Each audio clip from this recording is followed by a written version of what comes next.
hit that subscribe button and tap the bell icon. On a quiet Sunday evening, while I stirred a pot of stew, my son told me he had been waiting years to get rid of me.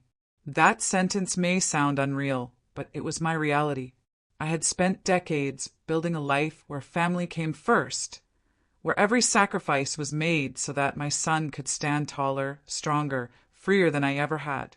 Yet that night, standing in the home my husband and I had worked so hard to provide, he looked at me with a mixture of excitement and dismissal, as though I were little more than an old chair cluttering up his face. The stew simmered softly on the stove, steam fogging the window above the sink. My husband, Walter, calm as always, sat at the table with his reading glasses perched low on his nose, quietly checking over the monthly bills.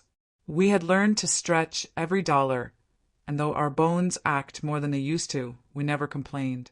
That night was supposed to be peaceful, uneventful, a pocket of calm before another week began. Then the front door burst open.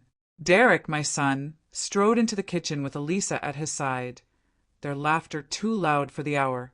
They didn't pause to greet us, didn't notice the stew or the spreadsheets, didn't even see the home that sheltered them. They saw only their own glow. In Elisa's hand, a lottery ticket fluttered like a flag in a storm. 2 million. She shouted breathless, her eyes shining with greed. We've won $2 million. My ladle froze mid-stir. For a moment I thought I had misheard her, but Derek confirmed it, slamming his palm against the table and grinning. Finally, we're free. We don't have to keep living like this anymore. Like this. The word stung. What exactly did he mean by that? The house we carried on our backs. The meals I cooked. The lights that stayed on only because Walter and I paid bills. Every syllable from his mouth landed heavy, like stones pressing against my chest. Elisa leaned against the counter, her sneakers leaving scuffs I'd later scrub off. She twirled the ticket between her fingers. I'm me the way someone might I clutter at a yard sale, an item too outdated to bother keeping. You two should start packing soon, she said with a sweetness that was worse than cruelty. We need space for our next chapter. There is no room for you here anymore. Peace and quiet, as if they were doing me a favor by shoving me out of the home I'd built, the walls I had polished, the garden I had tended in the heat of July when they were inside with the air conditioner running on my dime. I nodded, my lips pressed tight, not trusting myself to speak.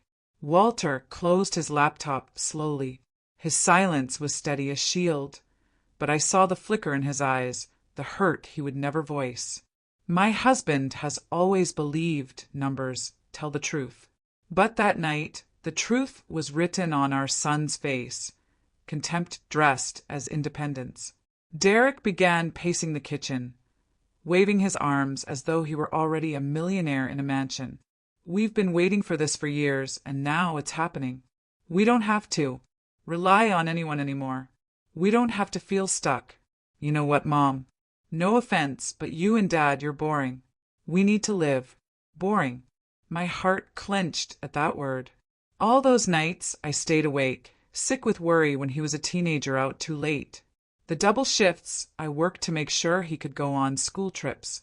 The birthdays I planned down to the smallest detail. Every balloon tied, every cake frosted, boring as if love, sacrifice, and steady presents could be dismissed as dull the moment he tasted a sliver of imagined wealth. Elisa giggled at his words, sliding her arm around him, nodding like his echo. We've been carrying them for too long, she said. It's time for us to enjoy life. Just us, young, free and fun, not weighed down by. Her eyes flicked to me, then Walter. She didn't need to finish the sentence. I knew the word she meant. Old. We were a burden in their story, a footnote they wanted to erase. I swallowed hard, forcing down the burn of tears. I wouldn't give them the pleasure of seeing me break. Walter reached across the table, brushing my hand with his fingertips, a quiet reminder we still had each other. Dinner that night was silent. Derek scrolled through his phone, laughing at plans he and Elisa were already making. Resorts, new cars, a new season of their lives. Elisa leaned close to him, whispering about parties, about how they could finally host real friends without us hovering. They didn't eat the stew I had cooked. They didn't even thank me for setting the table. When they finally left the kitchen, Elisa called over her shoulder, "Don't forget Friday. Out by Friday. We'll have the locksmith by Saturday, just to be safe. Thanks for understanding. Thanks for understanding." The phrase twisted in my stomach. I wanted to scream to ask how they could be so cruel, so blind, but my voice stayed locked in my throat. Instead, I cleared the bowls they hadn't touched, rinsed them in the sink, and let the water run until it was too hot to bear. The steam blurred my eyes. I told myself it was only the heat. That night, Walter and I sat in the guest room, surrounded by the boxes that had once held Derek's childhood toys, his books, his photographs. Now, those same boxes would carry away our lives. The Wi-Fi went dark, password changed. The small conveniences, the threads that tied us together, cut off in one swift act. A message from Derek lit up my phone. "Hey, can you drop your keys on the table before you leave? Sooner is better." A heart emoji followed, mockery disguised as affection. Every word, every action dripped with rejection, and yet I remained silent. Silence was my only weapon, my shield. I would not plead. I would not argue. I would not give them the satisfaction of hearing me beg. In the darkness of that room, I felt resentment rise like a tide, steady and unstoppable. Resentment for every bill paid without thanks, for every night spent worrying while they laughed, for every time I was the skeleton of this house, invisible but holding everything together. They thought they were finally free. They had no idea what freedom truly cost. I lay awake, staring at the ceiling, hearing Derek's voice on a loop, boring, weighed down, waiting to get rid of us. My son, my own flesh and blood. And yet in that moment, I knew something he didn't. Storms pass, and when they do, the house built only on pride will never stand. By Friday we would be gone, not because they had pushed us out, but because I had chosen to rise and walk out with my dignity intact. And when their so-called fortune crumbled, when reality knocked on their door, they would find only their own echoes waiting inside. The next morning, the house was quiet, but not in a way that brought peace. It was the kind of silence that presses on your chest, making every breath feel heavy. Walter and I sat together in the guest room, a space that had once been Derek's childhood sanctuary. The shelves still held a few of his old books, dusty and bent at the corners, but the room itself had become our retreat. Now it looked more like a holding area, boxes stacked against the wall, half filled with our belongings. Each box reminded me of a promise we had kept for him. Furniture we bought, clothes we folded, meals we cooked, and now we were the ones being packed away. I sat on the edge of the bed, my hands folded tightly, staring at the floor. My mind kept replaying every word from the night before. Boring. We've been waiting years to get rid of. You. Out by Friday. Each phrase cut deeper the more I thought about it. Derek's voice, casual and almost proud, made me feel like nothing I had ever done mattered. Elisa's laughter lingered in my ears, sharp and mocking. She had no hesitation in showing that she wanted us gone. I remembered the utilities, every bill in my name. I remembered the groceries, the countless trips to the store. I thought of Derek asking for help with tuition years ago, promising he would pay us back and us, never seeing a cent. I thought of Elisa calling me to cover the electricity bill last winter when they claimed they couldn't make it. Walter and I had quietly handled it. We always handled it. And now they looked at us as if we were a burden. The memories came in waves.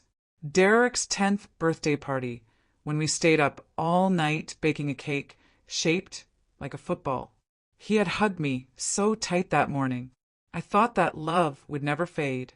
The time Elisa crashed her car and we paid for the repair because she was scared to tell her parents. She cried in my kitchen, thanking me for for saving her. Where had that gratitude gone? How did it vanish so quickly?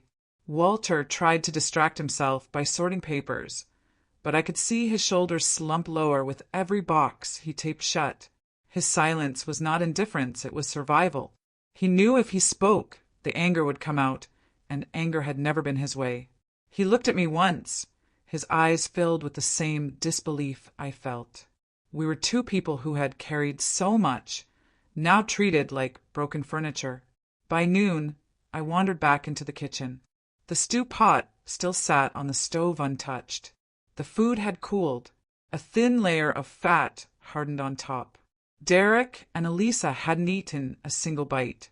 They had tossed aside not only the food, but the effort, the love behind it. I poured it down the sink, my hands trembling.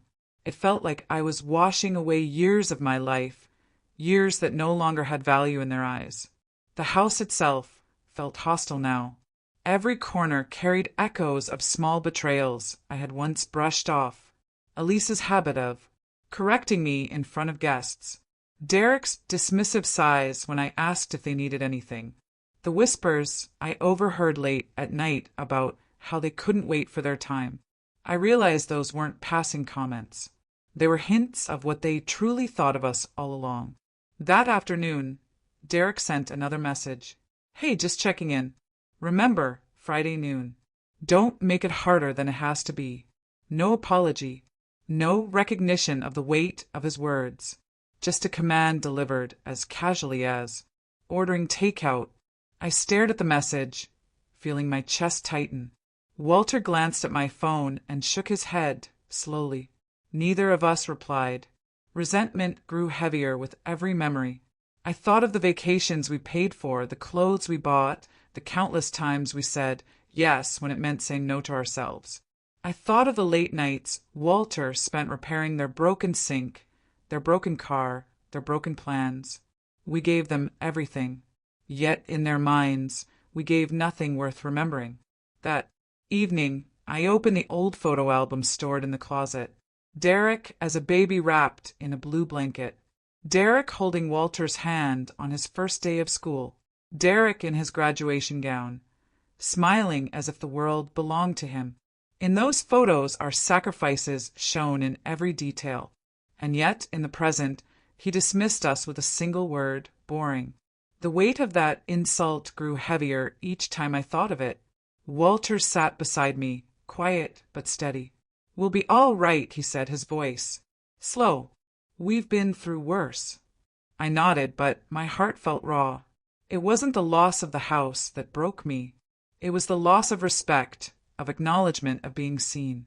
I had built my life around being the foundation, the invisible support. Now I realized how invisible I had truly become. That night, the Wi-Fi stayed locked, a small reminder of how quickly we had been cut off. Derek and Elisa moved through the halls, laughing, planning, their voices carrying easily through the thin walls. They didn't lower their tones, didn't show shame. It was as if we had already been erased. Every laugh, every whisper felt like a reminder that we were no longer wanted. I lay awake in the dark, Walter's hand resting on mine. My mind refused to quiet. I replayed every small dismissal, every forgotten thank you, every favor that had turned into expectation. We had been the skeleton of this house, the beams that held it up. Yet no one framed the beams in photos. No one praised them at family gatherings. Now stripped of gratitude, I could see the truth clearly. They had never seen us, only what we could give. By the next morning, the resentment no longer felt like a wound. It felt like a shield. Every cruel word, every careless action, every demand piled into a wall inside me. I didn't shout, I didn't argue, I didn't explain. I carried my silence like armor. Derek and Elisa thought they had one, but they didn't know what silence can become. It can hold back tears. It can store strength, and it can wait. Friday was coming, and with it, our departure. But I promised myself this. When we walked out, it would not be as victims. It would be as people who finally saw the truth for what it was. They had mistaken our silence for weakness. They had mistaken our sacrifices for obligations. They had mistaken us for shadows. Soon, they would learn what life without shadows really feels like. By the time Thursday came, I no longer felt like a guest in my own home. I felt like an intruder waiting for the door to be locked behind me. Walter and I rose early, not because we had to, but because we could no longer rest in a place that had turned cold. He poured coffee. I buttered toast, and we sat across from one another without speaking. We both knew today was the day we would begin walking away. I pulled out a yellow notepad and wrote the truth in ink. Every bill, every service, every expense that had been hidden under our names so Derek and Elisa could pretend they were holding the reins. The list grew longer than I wanted to admit. Utilities, gas, internet, the family phone plan, even the monthly meal delivery service Elisa had signed up for just until we got on our feet. All of it tied to us, all of it draining us, and none of it recognized. With each line, resentment swelled. Derek had called us boring, awaited on his life. Elisa had laughed as if our presence embarrassed her. Yet it was our signatures that kept their lights glowing and their water hot. The memory of their voices from earlier in the week rang in my ears out by Friday. I tapped my pen against the page and felt my jaw tighten. If Friday was the deadline, then today would be the turning point.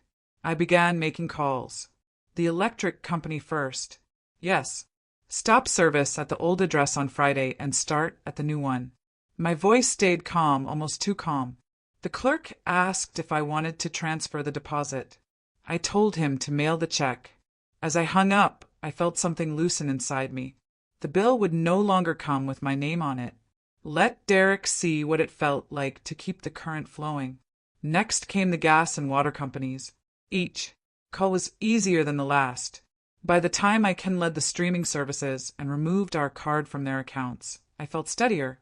It was like shutting valves in a basement. One by one, the pipes stopped humming.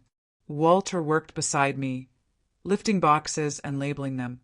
Every so often he caught my eye and nodded. We didn't need words. We had lived too many years together to waste them now.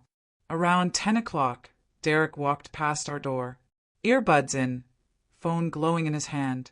He didn't look up. He muttered, "Don't take forever. AL's got plans for the weekend." The sting was sharp. Not even a question of whether we needed help. Just a reminder that we were inconveniencing them by still breathing their air. I clenched my fists, pressed them against my thighs, and stayed silent. The silence wasn't weakness anymore. It was armor. By noon, the movers arrived. 2 young men carried our sofa and bed carefully down the hall. Derek stood on the porch, sipping an energy drink, his eyes following every step. "Watch the walls," he told them. Not a word to us, not even a thank you for the furniture he'd spent years lounging on. His tone was the same as when he was a teenager barking at his friends. I felt my chest tighten, anger mixing with sorrow. Walter squeezed my hand lightly before heading to the car. I knew he felt the same weight. By late afternoon, clouds broke open and rain fell hard, splashing against the driveway. It felt like the house itself was rinsing us out. We followed the moving truck through streets that glistened under the downpour until we reached the little rental we'd found. A modest ranch house with a small porch and a young maple tree out front. Nothing fancy, but the porch light had been left on for us, and that simple kindness nearly brought me to tears. For the first time in a long time, I stepped inside a house where no one looked at me as if I were in the way. Boxes stacked high against the walls. But the air was different, lighter, freer. Walter put the kettle on while I unwrapped 2 mugs. We sat in the half-lit kitchen, listening to the rain, knowing we had taken the first real step toward reclaiming our lives. The emotional twist came that evening. As I unpacked an old drawer of keepsakes, I found a shoe box hidden under yellowed envelopes. Inside was a coupon book Derek had made for Mother's Day when he was 9. Each page in his shaky handwriting, good for a hug, good for washing dishes, good for mowing the lawn. Most were scribbled over marked. Redeemed, but one remained untouched. Good for doing the right thing. My hands trembled as I held it. My throat tightened, but no tears came. I slipped it into my wallet, not because I expected him to use it, but because I needed the reminder myself. I could still do the right thing for me. At 7, my phone buzzed. A message from Derek. "Where did you put the lawn equipment? We've got someone coming Saturday." Before I could answer, another also. "What's the router login?" "Wi-Fi down." My heart sank. Even now they expected me to keep their world turning. They thought I'd keep paying, keep fixing, keep serving. I typed slowly, each word a small stone set into a wall. "Please manage your own mortgage and expenses." I read it aloud to be sure it carried no anger, only truth. Then I pressed send. The reply came quickly. "Wow, cold. Didn't think you'd turn your back on family. We're celebrating over here." By the way, a photo followed. 2 glasses raised in a toast. Takeout boxes spread on the table. Elise's nails glinting. Near the rim. I set the phone down face first and closed my eyes. My resentment burned hotter for a moment, then shifted into something clearer. They weren't celebrating us. They hadn't for years. They were celebrating the idea of being rid of us. Walter placed a bowl of diner soup in front of me. "Eat," he said simply. We sat together at the small table, mismatched chairs pulled close, the rain tapping against the window. I looked at him, steady and unshaken, and realized the truth. The only family I needed was already across from me. Later that night, I walked to the porch with my wallet in my hand. I opened it and pulled out the coupon. Good for doing the right thing. Under the porch light, I whispered to myself, "The right thing is leaving." And for the first time in years, I believed it. We went to bed on clean sheets in a house that did not carry echoes of contempt. The rain softened into a lullaby, and the silence wasn't heavy, it was healing. Tomorrow, Derek and Elisa would face bills with their names, responsibilities with no safety net. As for us, we would wake up in a place that was truly ours, no matter how small. And in that there was freedom. The first night in our new place passed quietly, almost too quietly. Walter and I slept with the window cracked, the sound of soft rain filling the room. I woke early, still disoriented, and for a moment I thought I heard Derek's heavy footsteps in the hallway. But it was only the creak of the maple branches brushing against the house. This home had its own sounds, and they belonged to us. By mid-morning, Walter and I were unpacking the kitchen. The phone buzzed on the table. A message from Derek lit up the screen. "We need to talk. Urgent."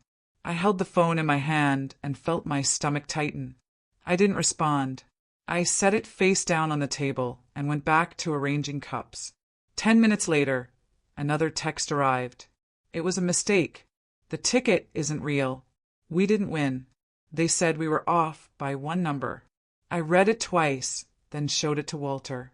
He raised his eyebrows but didn't speak. His silence was stronger than words.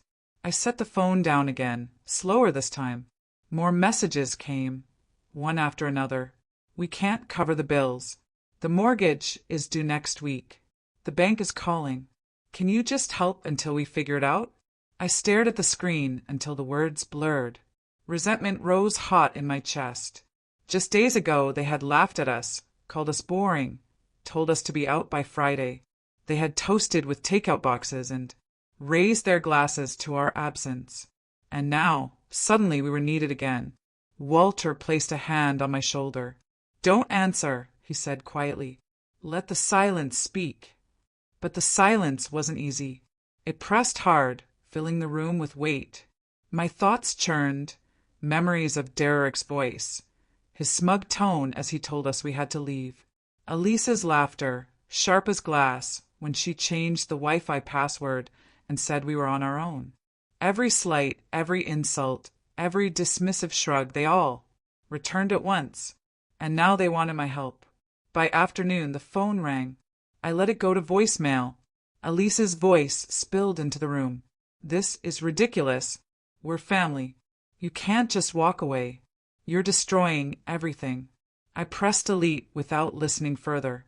The word family landed like a stone. Where was that word when we cooked their meals, paid their bills, carried their weight? Where was that word when they told us we were nothing more than background noise? Evening came, and with it a knock at the door. Walter and I froze. Through the small front window, I saw Derek's car parked crooked in the driveway. He stood on the porch, shifting from foot to foot, his shoulders hunched. For a moment, I saw the boy he once was, nervous after breaking a vase or sneaking in past curfew. But that boy had grown into a man who had turned his parents into strangers. He knocked again. "Mom, Dad, please just talk to me." We didn't mean it. We were excited. It got out of hand. His words rushed together, desperate. I stayed still. My heart pounded, but I didn't move toward the door. Walter's hand tightened around mine. Finally, Derek's voice changed, sharper, almost angry. "Fine, do whatever you want. But when the comes, don't pretend it's not your problem, too. You raised us in that house. You're part of it. You can't just walk away." I closed my eyes and leaned against the wall. The resentment burned hotter now. His voice carried no apology, only accusation. Even in failure, he blamed us. Even in fear, he reached for control. I let his words pass through me like smoke. Eventually, the car engine started and the sound faded down the street. The next day, the calls continued. Derek tried first, then Elisa. When I didn't answer, she sent a long message. "This is childish. You think you're teaching us a lesson? You're just hurting everyone. The house is falling apart without you. Do you even care what happens to us?"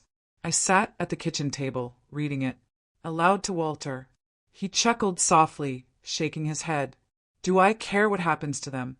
They made it clear they didn't care what happened to us." But still, the words nodded at me, hurting everyone. For years, I had been the glue that held the house together, the quiet support no one saw. Now, by stepping away, I was suddenly the villain in their story. My silence had become a weapon in their eyes. On Saturday, a letter arrived at our new address. The forwarding service had already kicked in. It was from the bank, addressed to Derek, but with our old address printed across the top. A notice about missed payments. My chest tightened as I held it. For years, I had intercepted those letters, paid what needed paying, fixed what was broken. Now the envelope was not mine open. I set it aside untouched. That night, another knock at the door. This time it was Elisa. She stood on the porch with her arms crossed, her eyes flashing. "This isn't funny." She snapped the moment I cracked the door. "You're ruining everything. Derek's stressed out. He can't sleep. I can't deal with this by myself. You have to step in." I looked at her, the woman who had laughed in my face days earlier, who had toasted to our departure, who had spoken to me like I was a piece of furniture. My voice was steady, though my hands trembled. "No," I said simply. Her mouth fell open. "What do you mean, no?" I said slowly, that you told us we were boring. You told us you didn't want us. You told us to leave, and we listened." Elisa's face hardened. "So, you're just going to let everything fall apart? After all we've done for you?" The laugh that escaped me was sharp, bitter. "What you've done for me," my voice rose just slightly. "You've given me silence. You've given me contempt. And now, suddenly, I'm supposed to rescue you again." Walter stepped forward, then his presence calm but firm. "It's time for you both to stand on your own," he said. Elisa's eyes narrowed. "You'll regret this." She turned sharply and marched down the steps. The car door slammed, and the sound lingered long after she was gone. When the house was quiet again, I sat down heavily on the couch. My chest ached, not from fear, but from the weight of years carried too long. Walter sat beside me, his arm around my shoulders. "We did the right thing," he whispered. I nodded, though tears stung my eyes. "I know, but it doesn't make it easy." The days that followed blurred into a rhythm of silence. Derek and Elisa's messages grew shorter, harsher. "You've abandoned us. You're selfish. You're not parents anymore. Each word was meant to wound, to pull us back into their orbit. Instead, it hardened my resolve. I read each one carefully, then deleted it. Still, the resentment churned inside me.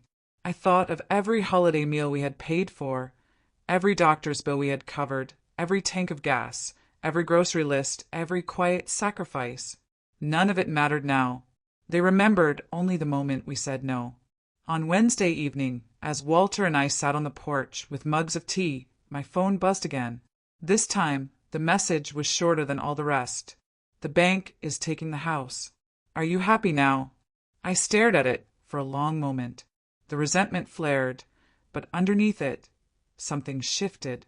Happiness had nothing to do with it. I wasn't happy they were losing the house. I wasn't happy they were suffering, but I wasn't responsible for fixing it either. I turned off the phone and slipped it into my pocket. Walter reached over and squeezed my hand. Let them face it, he said softly. It's the only way they'll ever learn. As the sun set, I realized the truth. For years, they had mistaken my love for obligation. They had mistaken my silence for weakness. Now, as their world cracked without me, they saw the truth at last. We had been the skeleton of the house, and without us it could not stand. And though the resentment still lived in me, stronger than I wanted to admit, there was also a strange calm. I no longer needed to argue. I no longer needed to prove. My silence was enough. The days after the crash of their so-called lottery win came heavy with silence on my side and noise on theirs. My phone lit up constantly. Messages, missed calls, voicemails, social media posts tagged with my name. It was as if Derek and Elisa had discovered a new game, pressing every button they thought might pull me back. At first, I read every word. I couldn't help myself. Old habits die slowly. Derek's texts were full of excuses and half apologies. We didn't mean it like that. We were excited. You should have seen how we felt in the moment. You're twisting it. Elisa's words came sharper. This is your fault. You left us at the worst time. Real parents don't walk away. Each sentence left its mark. Resentment sat in me like a stone, heavy and cold. Every time Elisa typed real parents, I felt my jaw tighten. What were we for all those years? Who paid the mortgage, the groceries, the insurance, the streaming subscriptions, the endless temporary bills? If not real parents, then what? Walter, bless him, didn't read any of it. He poured coffee in the morning, mowed the small patch of grass outside our rental, and fixed a squeaky hinge on the back door. Don't feed on it, he told me gently. They're throwing words to see which one stick. Don't give them that power. I tried, but the words clung. One evening, as I sat with my phone in hand, another message arrived. This time it wasn't from Derek or Elisa. It was from a neighbor from our old street, Mrs. Pearson. She wrote, I know things ended badly, but I want you to hear this from me. You were the support of that house. Without you, it's falling apart. I read it twice, then a third time. The tightness in my chest softened. Someone else had seen it. Someone outside the walls of our family had noticed. It wasn't just in my head. We hadn't been invisible after all. I showed the message to Walter. He smiled small and warm. See, truth has a way of leaking through the cracks. But Derek and Elisa didn't stop. They escalated. Posts on social media. Can you believe parents who abandon their kids in hard times? Messages to extended family. They've gone cold. They don't care about us anymore. Cousins, aunts, uncles, people who hadn't spoken to me in years suddenly had opinions. Some called confused. Some messaged with judgment, thinly veiled as concern. Is it true? Did you really leave them with nothing? Each ping of the phone brought fresh resentment. Every word twisted the knife. I remembered birthdays where I stood at the stove while Elisa posed for photos with cakes I baked. Holidays where I bought gifts that Derek handed out with his name on the tax. Doctor's visits, car repairs, even vacations they posted online. Paid for by us, forgotten as soon as the photo was taken. And now suddenly we were cruel for stepping aside. I wanted to scream the truth, to post every receipt, every transfer, every bill with my name on it. But I didn't. Walter's voice echoed in my mind. Don't feed on it. Silence had become my shield, and though it cut me to hold it, I knew it was the only way to survive. Still, there were moments when doubt crept in. At night, lying awake while rain tapped against the window, I wondered, had I gone too far? Was I punishing them more than teaching them? But then, I'd remembered Derek's voice at the door. You can't just walk away. You're part of it, not a request, a command. And I knew the truth. This wasn't about family. It was about control. One Sunday morning, as Walter and I drank coffee on the porch, a car pulled up across the street. Derek stepped out looking thinner, darker circles under his eyes. He didn't walk over. He just stood there, staring at the small house we now called home. My heart beat hard in my chest, but I didn't move. I waited. Finally, he spoke, his voice carrying across the street. Mom, you're really not coming back. I swallowed hard. No, Derek, I'm not. He shifted on his feet. We messed up, we thought. His voice cracked, but then hardened. You're just leaving us to drown. The resentment boiled, but beneath it, something steadier rose. We didn't push you into the water, I said. You jumped in, and you pushed us out. Now you have to swim. His face twisted, and for a moment I thought he might cross the street. But then Elise's voice called from the car, sharp and impatient. Just leave it. They're not worth it. Those words cut deeper than Dirks ever could. Not worth it. After all the years, all the sacrifices, all the quiet love, it ended in 4 words. Derek's shoulders slumped. He climbed back into the car, and they drove away. I sat frozen, the mug trembling in my hands. Walter reached over, studying me. That's the last word you needed, he said softly. And he was right. They had spoken their truth, as cruel as it was. Now I could finally let go. The following week, the messages slowed. The posts grew fewer. The silence on their end began to match mine. For the first time in years, I felt peace. Not because everything was resolved, but because I no longer carried their chaos. One evening, as the first snow of the season drifted down, Walter and I sat in the living room with the kettle whistling on the stove. The world outside was hushed, blanketed in white. We didn't talk much. We didn't need to. The quiet between us was safe, full enough. My phone buzzed once more. A final attempt. Elisa again. We'll see you when you come to your senses. Families always circle back. I didn't respond. I turned the phone off and slid it into the drawer. My boundary wasn't a wall anymore. It was a choice, steady and clear. That night, as snow fell thicker, I realized something I'd never let myself believe before. Love doesn't have to be earned.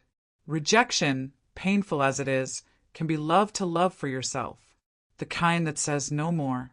Walter poured the tea and handed me a mug. Here's to us, he said quietly. I raised my here's to us. We sat together, 2 people who had carried more than anyone knew, finally setting it down. The snow outside glowed under the streetlight. Inside, warmth spread through the little house. For the first time in a long time, I felt free. And maybe someone listening to this, someone sitting in their own silence, needs to hear it, too. You don't have to deserve love. You don't have to buy your place in someone else's story. Hit that subscribe button and tap the bell icon. Thanks for watching.